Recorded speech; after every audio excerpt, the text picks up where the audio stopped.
Apple just dropped a massive curveball for 2026, and it comes in the form of the brand new iPhone 17e. If you have exactly $599 sitting in your bank account right now, you might be tempted to hit that buy button. But hold on for a second.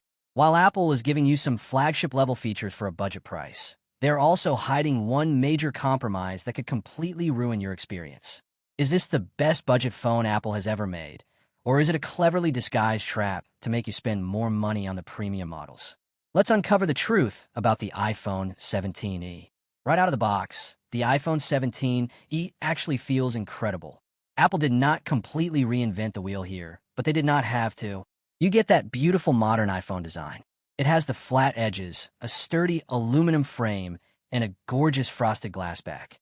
That frosted glass is a big deal because it completely removes that cheap, glossy feeling that older budget iPhones used to have. It feels premium in your hand. This year, Apple is offering it in black, white, and a brand new hero color. It is a very subtle, light pink.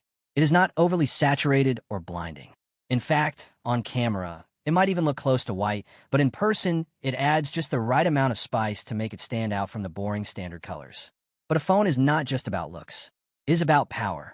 And this is where the iPhone 17e absolutely shines. You're getting the exact same A19 processor that is inside the regular iPhone 17. This is flagship-level power in a budget phone. Day-to-day performance is lightning fast. Whether you are keeping a dozen apps open, playing heavy graphics games, or editing videos, this phone handles it all without breaking a sweat. Apple did slightly scale back the GPU compared to the Pro models, but trust me, you are never going to notice. This phone will easily last you for years without slowing down. Now, let's talk about the two biggest wins for this year's model. First, Apple finally brought back MagSafe. The previous generation lacked this feature, and it was a huge pain. If you own magnetic wallets, battery packs, or wireless chargers, you know how annoying it is to use a phone without MagSafe. Now, it is fully supported, complete with faster Qi 2 wireless charging speeds. It changes everything. The second massive win is the storage. Apple has finally ditched the pathetic 128GB base model. The iPhone 17e now starts at 256GB of storage right out of the box for the same starting price. If you plan to keep this phone for 4 or 5 years, this is a lifesaver. Your photos, 4K videos, and massive apps will not fill up your phone in the first few months anymore.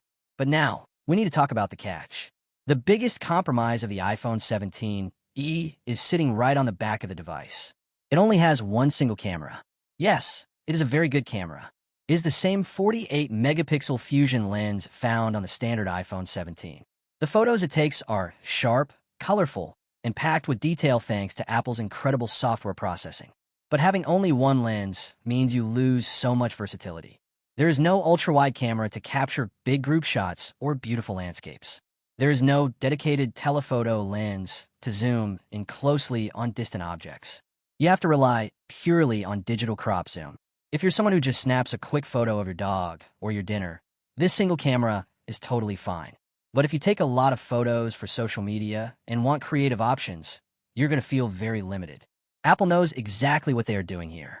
They left out the extra lenses, so you'll be forced to spend more money on the regular iPhone 17 or the Pro models. And the compromises do not stop at the camera. Let's look at the front of the phone. You are getting a very nice, sharp, and colorful OLED display, but it is still locked at a 60Hz refresh rate.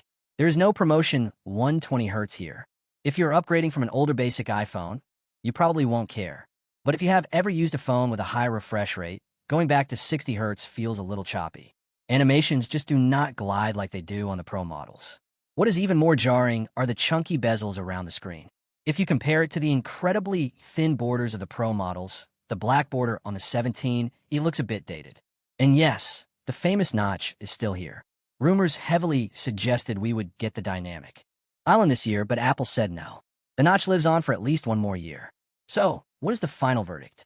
In my honest opinion, the iPhone 17e is a fantastic device for $599. The A19 chip, 256GB of base storage, and a return of MagSafe make it a killer deal for anyone who just wants a fast, reliable iPhone that will last for years. The compromises are real, though.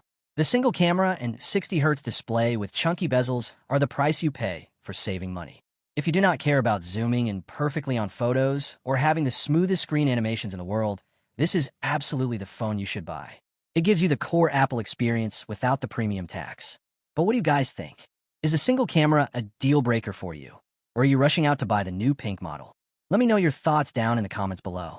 If you found this video helpful, please hit that subscribe button, share this video with a friend who needs a new phone, and smash the bell icon so you never miss an update. Thanks for watching, and I will see you in the next one.